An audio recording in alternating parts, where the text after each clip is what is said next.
নমস্কার বন্ধুরা, অভিনব চৈতিস ব্লগে তোমাদের সবাইকে আবার একবার স্বাগত জানিয়ে আজকের নতুন আরেকটা ব্লগ শুরু করছি। তোমরা সকলে কেমন আছো, কে কোথা থেকে আমার ব্লগগুলো দেখছো আর দেখে কেমন লাগছে সেটা অবশ্যই কমেন্ট করে জানিও। ভালো লাগলে লাইক করো, বন্ধু বান্ধবের সঙ্গে শেয়ার করো। যারা ইউটিউব থেকে দেখছো তারা চ্যানেলটাকে সাবস্ক্রাইব করে দিও, পাশে থাকা বেল বাটনটাকে অল করে দিও। আর যারা ফেসবুক থেকে দেখছো তারা পেজটা অবশ্যই ফলো করো। আজকে মঙ্গলবার আর আজকে ছেলের লাস্ট পরীক্ষা। সকালবেলা মানে সকালটা আজকে বেশ তখন দাদার একটা ফোন এসে গেছিলো, তাই জন্য করতে করতে ভিডিওটা অফ করতে হলো। ও বেরিয়ে গেছে, গাড়িটা স্টার্ট দিয়ে দিয়েছে।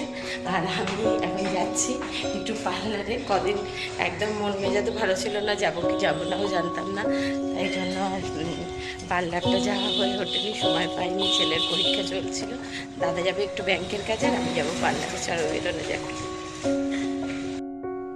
চলে এসেছি বাড়ি, আর এসেই আগে ঝটপট করে চলে গেছিলাম স্নান করতে। আসলে সকালবেলা আজকে যেহেতু জানতাম পার্লারে যাব আর ছেলেরও পরীক্ষা দিতে যাওয়া ছিল, ওকে টিফিনটা ঠিক টাইমে রেডি করে দিতে হবে যেটা খেয়ে বেরোবে, তাই জন্য আর সকালবেলা স্নান করিনি। আর বেরোবার সময় দেখতেই পেলে মাথায় একটু তেল দিয়ে রেখেছিলাম। আর আজকে যেহেতু শ্যাম্পু করবার আছে তাই জন্য মনে করলাম বেলাতে পার্লার থেকে এসেই করব। তো বাড়িতে এসে আগে ঝটপট করে স্নান সেরে নিয়েছি। আর এই দেখো, বুঝতেই পারছো আজকেও কিন্তু প্রচুর জামা কাপড় কেচেছি। আজকে বলে না, লাস্ট এক সপ্তাহ ধরে কন্টিনিউ যে কত জামা কাপড় কেচেছি তার কোনো ঠিকানা নেই। একদিকে আমি কেচে যাচ্ছি আর অন্যদিকে তোমাদের দাদা ইস্ত্রি করে যেখানে যেটা তোলবার তুলছে।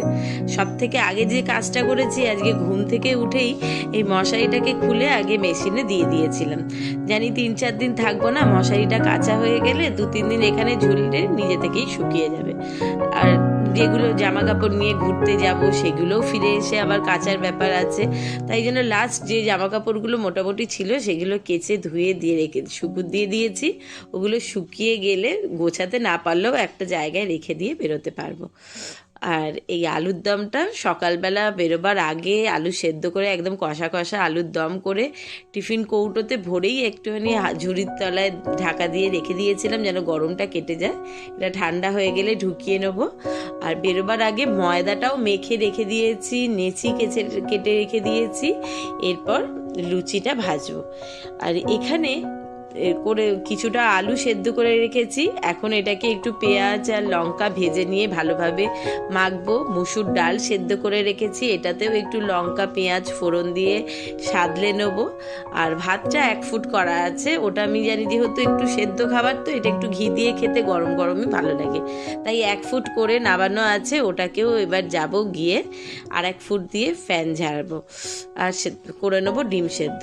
ব্যাগও এখানে এখনো আধ খেজরা অবস্থায় পড়ে রয়েছে, মানে মোটামুটি অন্য সমস্ত জিনিস ঢোকানো হয়ে গেছে, পড়ে রয়েছে টিফিনটা নেওয়া।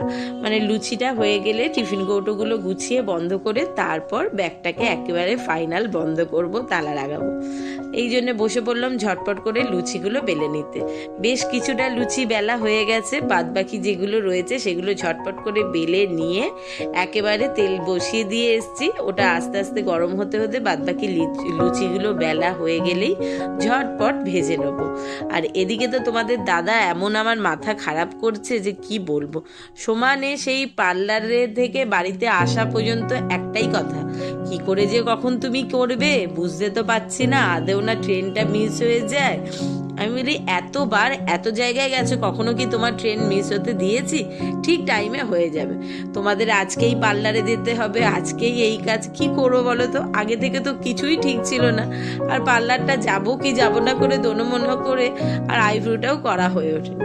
যদিও আমি বলছি তুমি চিন্তা করো না, সব টাইমে আছে, সম্পূর্ণটা গুছিয়ে করে ফেলবো, কিন্তু তার মাথা খারাপ, মানে বক্তৃতার চোটে আমার মাথা খারাপ হয়ে যাচ্ছে।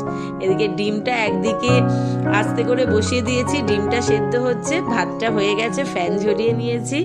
আর ওদিকে আলু সেদ্ধ মাখা আর ডালটাও মানে ফোড়ন দিয়ে সাদলানো হয়ে গেছে। এত মাথা খারাপের চোটে তেলটা যে ভালোভাবে গরম করিনি, মানে লুচি ভাজবার জন্য যে ধোঁয়াটা তেলটা গরমের দরকার সেরম হয়নি আমি দেখতে পেলাম, কিন্তু তার সঙ্গে বকবক করতে করতে মাথার খেয়ালে দেখো লুচিটা কাঁচা তেলেই ছেড়ে দিয়েছি। আর প্রথম লুচিটাই কেমন আধ খেজরা বাজে হলো। চলো ঝটপট করে বাদ বাকি লুচিগুলো সারি আর দেখো দাদা কি বলছে।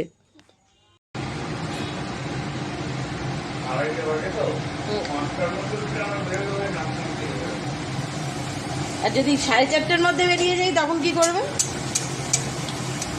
হ্যাঁ, হ্যাঁ, নাক কানটা কার কাটবে আর কার কাটবে না সেটাই তো আমি জানতে চাইছি। নাক কান কেটে ফেলবো, নাক কান কাটবো না। হ্যাঁ, সেটা কার সেটাই তো জানতে চাইছি। হ্যাঁ, শিখতে দেখো তোমাদের দাদার কথা শোনো। এখন ঘড়িতে 2:30 বাজে। তার কথা হচ্ছে যদি 4:30টার মধ্যেও আমরা বাড়ি থেকে বেরিয়ে যেতে পারি তাহলে নাকি সে তার নিজের নাক কান কেটে ফেলবে। 5টার আগে তো কোনো প্রকারে আমরা বেরোতেই পারবো না। এটা কোনো কথা? সকাল থেকে কোথায় দেখছে পড়ি মরি করে কোন সকাল থেকে উঠে সমূহ কাজ কর্ম দৌড়াদৌড়ি ছুটি করে কিভাবে কমপ্লিট করছি, দৌড়াচ্ছি, সেইটার জন্য একটু বাহবা দেওয়ার দরকার নেই।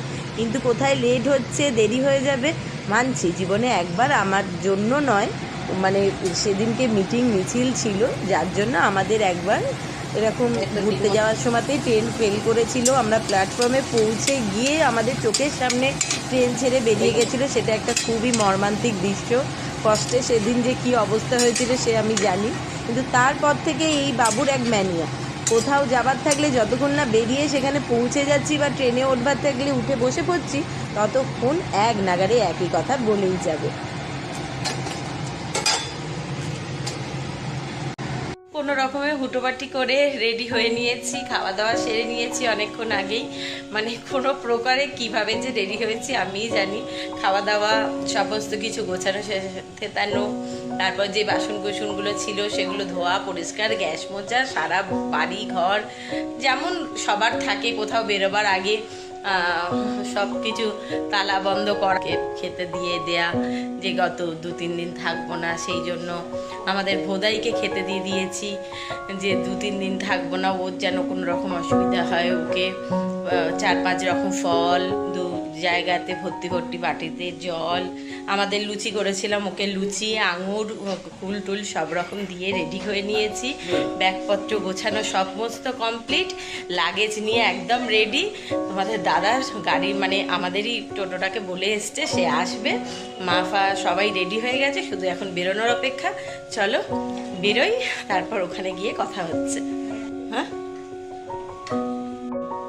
এই একটা লাগেজ হয়েছে, ট্রলি, ওখানে ব্যাগটা তো দেখেইছো, আর কিছু নেই, আমার শুধু সাইড ব্যাগ। সবাই ট্রেনে পড়ে রাত্রিবেলা যেহেতু থাকতে হবে, হালকা ফুলকা ড্রেস যেটাতে পরে শুলে কোনো অসুবিধা হবে না। রিকের ড্রেসটা সত্যি আমার ভীষণ ভালো লাগছে, একদম একটার সঙ্গে, আর প্যান্টটা দারুণ সুন্দর ম্যাচিং করেছে। মাও এই সত্যি কথা, এই পাগল নাকি বল,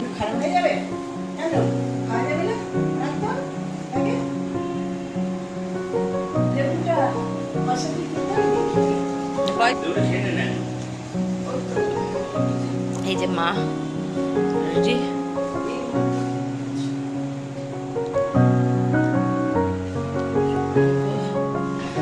ওদেরকে সব রকম দিয়ে দিয়েছি, ওখানে প্যাকেটে সমস্ত রকম ফল কেটে দিয়ে দিয়েছি, এখানে ভাত আর ডিমের কুসুম দিয়ে জল, যেন ওর কোনো অসুবিধা না হয়।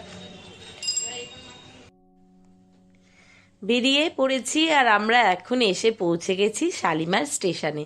দেখতেই পাচ্ছ সব ব্যাগ পোডলা পুডলি নিয়ে ভীষণ রকম সবাই মিলে একদম আনন্দে আত্মহারা অবস্থা।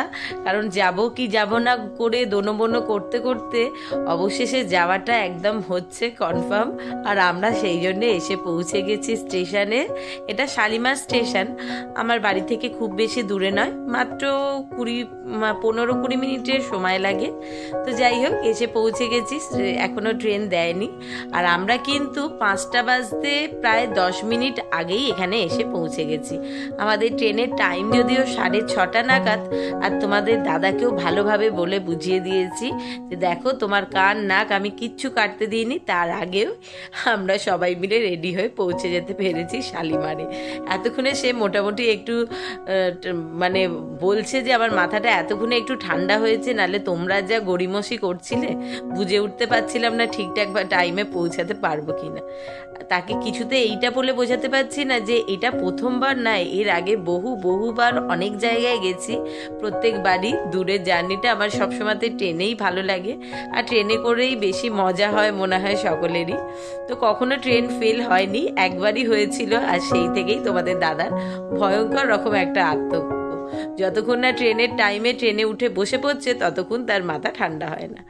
আর এই কোচটাতে আমাদের সিট, আর আমরা দুজন বাইরে বেরিয়ে এসেছি, মাকে আর রিককে ভেতরে রেখেছি ব্যাগগুলো পাহারা দেওয়ার জন্য।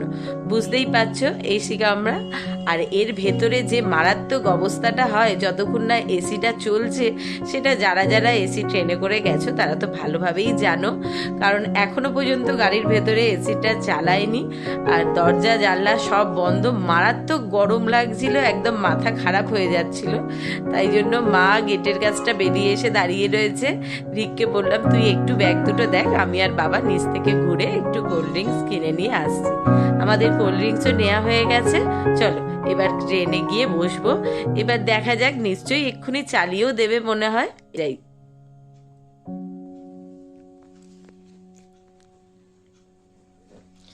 এসে নিজেদের সিটে বসে পড়েছি, আর অবশেষে আমাদের ট্রেন ছাড়লো, যদিও 15 মিনিট লেট। 15 মিনিট না, হিসাব মতো এটা হচ্ছে 17 মিনিট লেট। আমাদের 6:30টায় টাইম ছিল, সেটা এখন 6:45 বেজে গেছে, তারপর ট্রেনটা ছাড়লো। যাই হোক, ট্রেন ছেড়ে দিয়েছে, আর আমাদের উত্তেজনা কিন্তু আরও একগুণ বেড়ে গেছে। যারা আগে পৌঁছে গেছে তারা ইতিমধ্যেই দারুণ সুন্দর সুন্দর সমস্ত রকম ফেসবুকে ছবি পোস্ট রিল শেয়ার করতে শুরু করে দিয়েছে, ফোন করে বারবার জানাচ্ছে। আর এই সমস্ততেও রিক একদম মানে আনন্দে আত্মহারা। সে তো খালি অপেক্ষা করছে কতক্ষণে গিয়ে পৌঁছাবে। কিন্তু তোমাদের দাদার নিয়মের কিন্তু কোনো ছুটি নেই। যতই অফিস ছুটি করে ঘুরতে যাব বলে সঙ্গে আসুক, সে অফিসটাকে তার ফোনে করে সঙ্গে নিয়ে যাচ্ছে। কারণ লাস্ট আধ ঘন্টা ধরে তার ফোনের পর্ব, মানে অফিসের কাজ কর্ম, কে কোথায় যাবে, কে কি আসবে, কে কি করবে, তার ফোনের উপর ফোন চলেই যাচ্ছে। আর একটু আগেই দেখালাম লাস্ট, তখনও মানুষদার সঙ্গে ফোনে কথাই বলছিল কাজের ব্যাপারে। তো মোটামুটি আমি ভাবছিলাম যে এই 2-4 দিন যে ঘুরতে যাচ্ছি, তোমাদের দাদার ফোনটাকে নিয়ে সুইচ অফ করে রেখে দেবো, যে 1-8 দিন তো একটু রিল্যাক্স হও। সারা সপ্তাহ, সারা বছর, সারা মাস তো কাজ করছো, একটু ছুটির প্রয়োজন। তখনও যদি ফোনে কাজ নিয়েই থাকো, তাহলে আমাদের কী করে ভালো লাগে। কথাবার্তা বলতে বলতে আগের দিন যেগুলো খাবার দাবার মানে শুকনো টুকটাক জিনিস নিয়ে এসেছিলাম, আর দুপুরেও তো অনেকক্ষণ আগে খাওয়া হয়েছে, তো সেগুলোই একটুখানি 2 জায়গায় নিয়ে বসেছি। একটা প্লেটে মাকে আর রিককে দিয়েছি, আর অন্যটাতে আমরা দুজন টুকটুক করে খেতে খেতে। এরমভাবে ট্রেনে করে যাবার মজাটা যে কি মানে সেটা যারা যারা ঘুরতে যায় তাদেরই মানে ভীষণ রকমভাবে জানা আছে। আর সবচেয়ে বড় কথা কি, আমি দেখেছি যে কোনো জায়গাতে ঘুরতে গেলে এই ট্রেনে করে সন্ধেবেলা বেশ গল্প করতে করে টুকিটাকি খাবার খেতে খেতে একসঙ্গে যাওয়ার মজাটা কিন্তু সত্যি ভীষণ রকম আলাদা হয়। আর এখন ওই সুন্দর যে চিড়ে ভাজা, ঝুড়ি ভাজা, নিমকি ভাজা, তারপর আলুর চিপস, এইগুলো নিয়ে এসেছিলাম, টুকটাক করে খাচ্ছি ঠিক কথাই, মনে মনে ভাবছি সকাল থেকে যে এত তড়িঘড়ি করে লুচি তরকারি মিষ্টি সমস্ত কিছু বানিয়ে কিনে নিয়ে আসলাম, সেগুলো আদৌ খেতে পারবো? কারণ এই টুকটাক খাবার খেলেই না আমার বিকেলে ভীষণ রকম পেট ভার হয়ে যায়। আর সত্যি কথা বলতে কি, বাড়িতে থাকলেও খুব একটা আমি বিকেলের কোনো খাবারই এই কারণে খেতে চাই না। তবে ফুচকা হলে কিন্তু নাও করি না। আমরা আবার এই সমস্ত খাওয়া হয়ে যাওয়ার পরে রিক বারণ করলো ওর কিনে আনা ক্যাডবেরিটা। সে যখন বলছে ওইটা খেয়েছি লুচি কম খাবো, কিন্তু ক্যাডবেরিটা ব্যাগে থেকে গরমে গলে চটকে যাবে, তার থেকে একটু একটু করে চলো সকলে খেয়ে নিই। আর কথা বলতে বলতে খেতে খেতে যাচ্ছি, আর এইদিকে দেখতে পাচ্ছি ওদিকে টিটিও এসে গেছে টিকিট দেখবার জন্য। তো আমরা আর আলাদা করে টিকিটগুলো সঙ্গে করে নিয়ে আসিনি, জানি ফোনে তো আছে, সেগুলোই দেখিয়ে দেবো। আর টিটি যতক্ষণ আসছে ততক্ষণ রিককে বললেও ছিলাম যে তুই একটু টিকিটটা একদম বার করে রেডি করে রাখ, যেন আসলেই সঙ্গে সঙ্গে দেখিয়ে দিতে পারে। ওদিকে উনি ওনার কাজ করছে, আর এদিকে আমরাও গুছিয়ে গল্প করতে করতে, আবার চা উঠেছিল, চা নিয়ে খেতে খেতে দেখতে দারুণ মজা লাগছে। চলো আজকের ভ্লগটাও এখানে শেষ করছি। শুভরাত্রি, টাটা, ভালো থেকো।